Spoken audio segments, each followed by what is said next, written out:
1860, a famous debate about the new theory of evolution happened here in Oxford between Thomas Huxley and Samuel Wilberforce.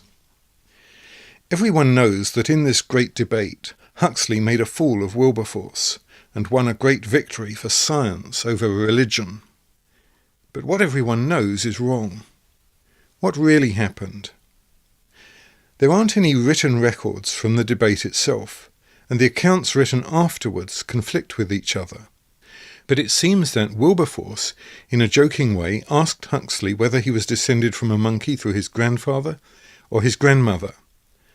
Huxley jumped up and replied that he'd rather be descended from an ape than from someone who used his great gifts to obscure the truth, meaning Wilberforce.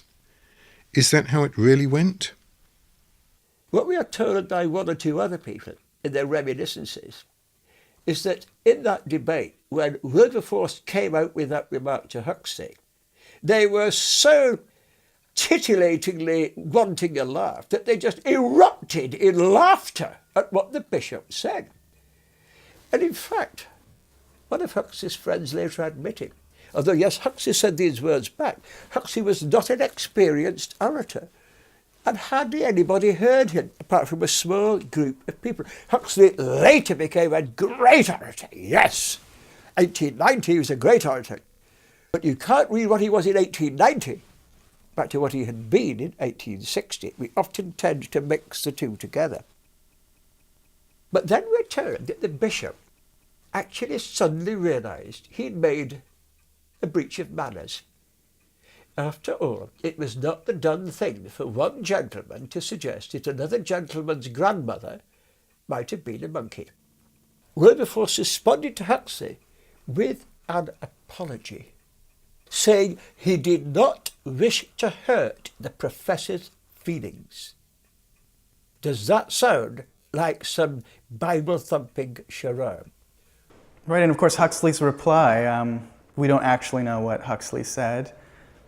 And some people at the debate claimed they actually couldn't hear him, that he had difficulty throwing his voice over such a large audience.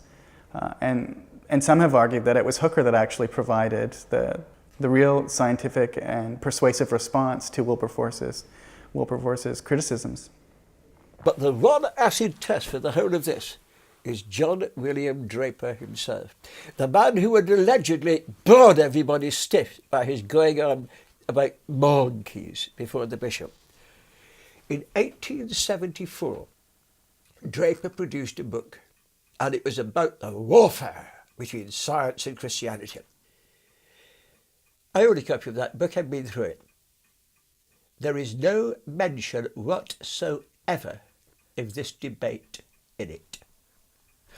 Had that debate been so world-changing, Draper would have crowed it from the rooftops. There ain't a single mention. The newspapers don't mention it. The popular magazines of the day don't mention it. Now, I've had people say to me, oh, well, that was the press just drew a veil of silence over the humiliation of a bishop. Well, I've only got one thing to say to that. Rubbish. That can only have been said by people who knew nothing of the Victorian world of publishing. We today, with WikiLeaks and all the rest of it, tend to think that we live in an age of scandalously bad reporting. The only thing we have that the Victorians didn't have 150 years before were mobile phones. There were papers, magazines, scandal rags, pro-atheist, anti-religious rags around, secularist rags, that had they heard the Bishop of Oxford had been toasted alive, they would have screamed it from the housetops.